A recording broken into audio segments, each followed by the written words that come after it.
Hey y'all. Today we are going to be making sourdough bread, a classic artisan sourdough with a crunchy outside and the soft inside. And I'm going to be keeping it very basic and straightforward. If that's what you need, if that's what you appreciate, well then this will be a video for you. I'm going to give you the basics to making this sourdough bread. Now, we do make sourdough and sell it in our farm stand. We make all kinds of sourdough things. You can make so many wonderful things with sourdough. And I'm not going to give away all my tricks, but I'm also not going to gatekeep the basics of sourdough bread because I think it would be wonderful for everyone to give it a try. So that's what I'm going to be doing today. And then you can take the information that I give you and figure out exactly how you want to do it. There's no one way, and if anybody tells you there is, well then that's probably not who you need to be listening to. I'm going to give you the basics that you need, and then you can take that and figure out exactly how you like to do it. I love sourdough. I love the taste of sourdough products. I love that you can long ferment it to make it easier to digest. I love the history and the heritage behind sourdough.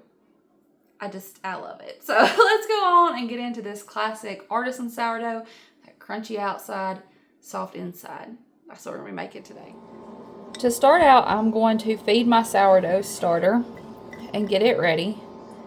Now this video, I'm not going to go a whole lot in depth about feeding a starter and keeping a healthy starter, those kinds of things. It's more just going to be about showing you how I make this particular bread. But if you want more information on that or a specific video on that, let me know and I can do that for you. But I have some starter in here. It doesn't take much when you go to feed it, just a few tablespoons. But I have a little bit of starter in there. To that, I added my water. You could measure, weigh, all those kinds of things. I've done it so many times that I just know what it looks like. And then I'm going to put my flour in.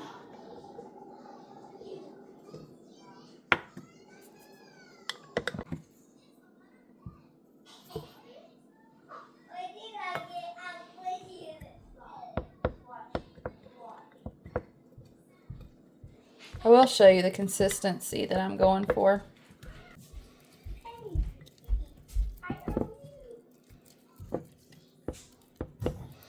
I like to make mine pretty thick, like I usually say cornbread batter type consistency, maybe waffle batter.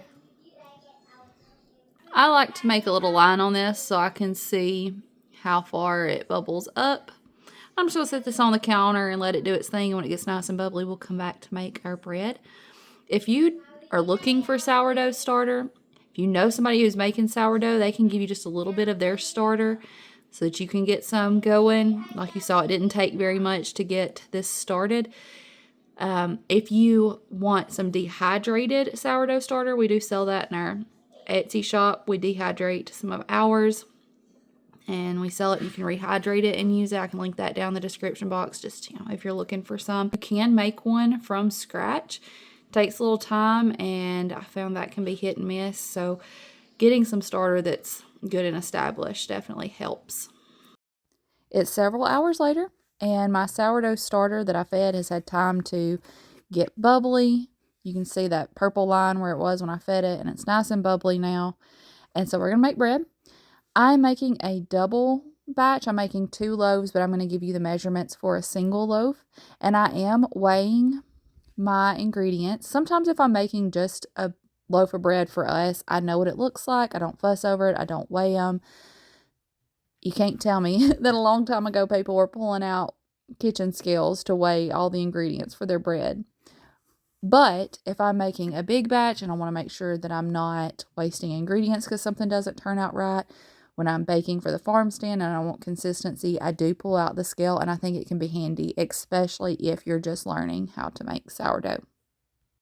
So I have 300 grams of water and 100 grams of sourdough starter. Sometimes I'll go up to 125 grams of sourdough starter, add a little extra hydration, and I'm just mixing those two things together. You don't have to fuss over, your measurements being exact and on the dot, but do try to get them pretty close, especially if you're just learning. And some of these tools that I'm going to be using, like my kitchen scale and the Banatons that you'll see me using later, I will have those linked down in the description box if you want to find them, because they are very handy when it comes to making sourdough.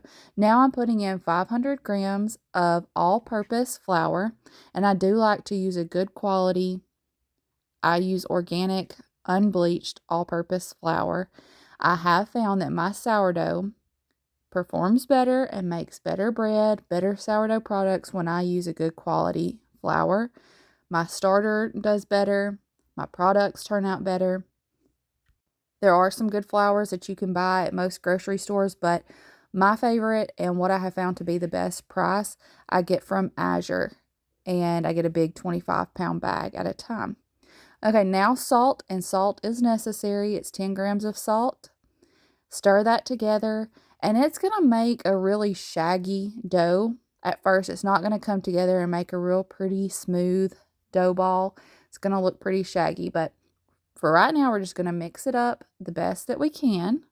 Try to incorporate as much flour as we can, and then I'm going to cover it with a wet towel, and I'm going to let it sit for 30 minutes to an hour and give that flour time to absorb some of that liquid.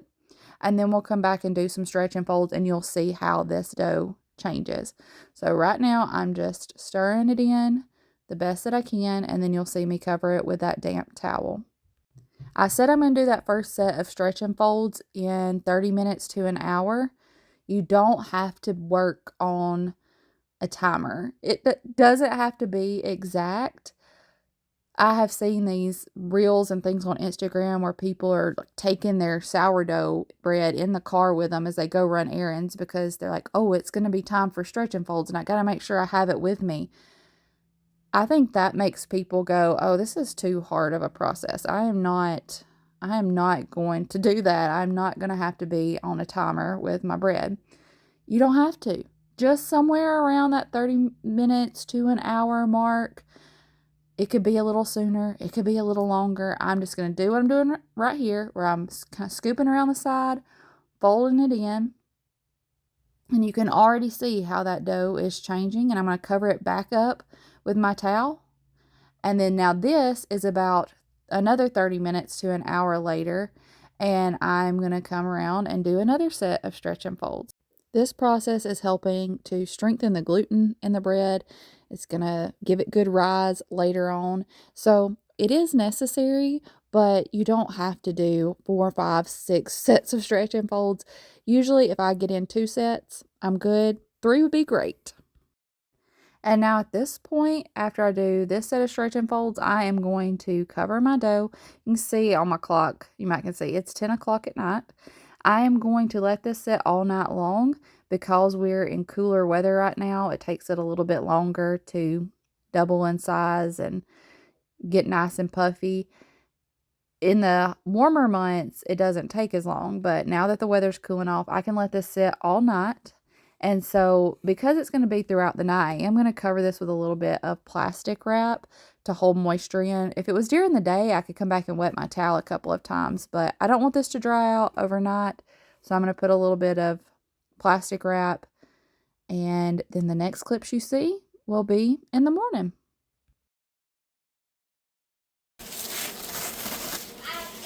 It's the next morning. Ooh, let me show you what this looks like.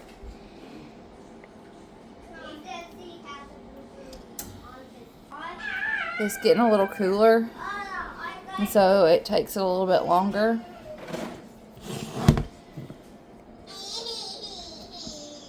During the warmer months, I usually don't do it overnight. I will mix my dough up in the morning, let it sit for usually like 4 to 6 hours in the warmer months. And then I can shape it and put it in the refrigerator before I go to bed. But with cooler weather, it takes longer, so it can sit all night. And now I can shape it and put it in the refrigerator, and it can sit in the refrigerator for a little while today. Either way works. You just don't want to overproof it. And when it's warmer, it will go faster. So I usually don't like leaving it all night when it's warmer. because it could overproof. I'm going to split this into two because remember I did a double batch. Let me get...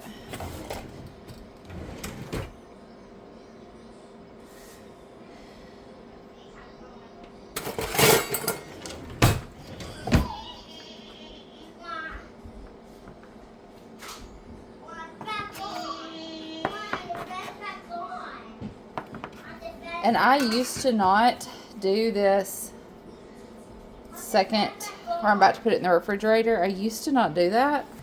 I would put it in, I have Banatons now. That's what this thing right here is. I have it dusted with some flour on the inside. Love these things. I have some linked in my Amazon storefront. Makes it very handy, especially if you make this bread often. But before I had those, I just used a bowl. They're playing dinosaurs over there. I used a bowl and a tea towel and dusted the tea towel with flour. So you can definitely do that, but these make it a lot easier. And I used to do that, let it sit for a couple hours and then bake it. But putting it in the refrigerator gives it extra time to ferment, makes it a little easier to digest, gives it a little different flavor. It makes it easier for me to score it before I bake it when it's cold, and I think it also keeps its shape better. So just one of those things, like I mentioned earlier, I found this is what I like to do. You'll find what you like to do. I'm just going to shape these, put them in the Banatons, put them in the refrigerator. I like to do at least like 3 or 4 hours, up to 12 hours. I've gone even 24 hours. Some people will say you can go a few days, like 3 days in the refrigerator. I've just found that I don't really care for doing it that way. About 24 hours is as much as I like to leave it in the refrigerator.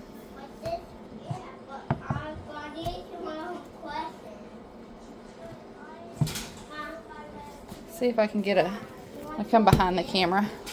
So I'm just flattening it out a little bit, taking the bottom and pulling it in, and then stitching the sides in. We're just creating tension across the top of the dough. Then I take this back side, roll it up. Now I put it on my counter. This is why I don't really dust my counter with flour.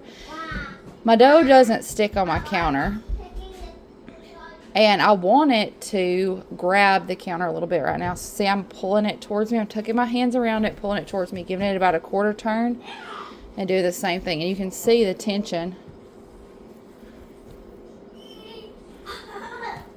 forming on the top.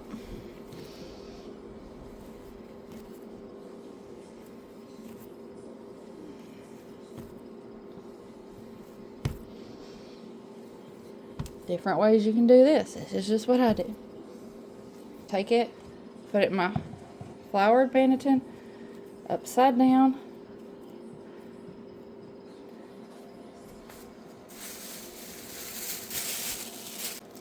Now I'm going to put these in some plastic bags and tie them up.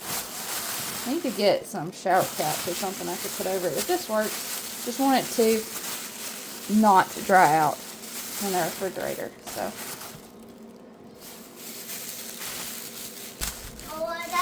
Bread. I'll show you in just a minute. Alright, these are going to go in my refrigerator.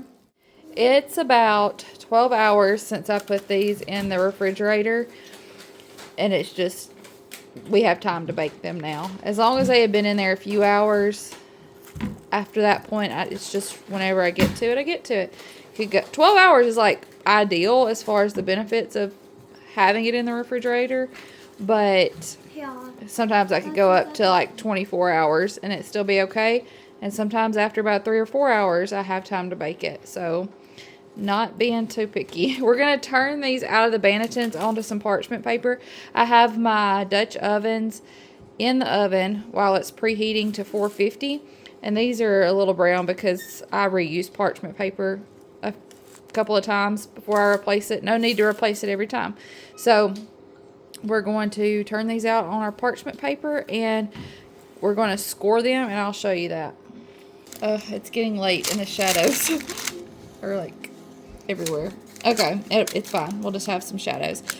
I'm going to score the bread now, and that is just to control, like, it's me picking where it's going to open up. If I didn't cut it at all, it would just bust open where it wanted to, but this kind of tells it where to open up. I like to do, it's almost like a half circle on one side, and then do a little wheat on the other side. One moment, Mama's doing something. And this is going to make, they call an ear, where this flips up. It's what I think of when I think of the like artisan sourdough, but you can do all kinds of things. When I first started, I did an X on the top. Audrey does hers a little different. I'm going to let her show you how she does hers. And I also just cut mine with, or scored mine with a knife when we first started doing this. And they make little tools you can put the razor blades in. Maybe we should invest in one of those. So you can see she comes a little further down than I do. And she does that on both sides. And these pieces here aren't going to flip up quite like if you just did one, because it's got extra space to expand. But what it will do is make the whole center puff up and make her design in the middle stand out.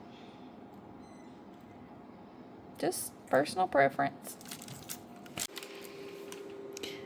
So lid on of the Dutch oven, 450 for 25 minutes. And we're going to take the lid off, reduce the heat to 425, and go for 20 more minutes. Just real quick, here's a little peek at what this one's looking like after 25 minutes. Now I'm taking the lids off, getting it down to 425, and go for 20 more minutes. And there they are. They just came out of the oven. I took them out of the Dutch ovens and put them on this cooling rack.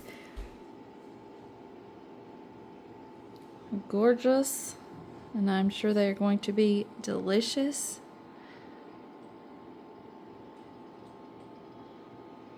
And that's how we make sourdough bread.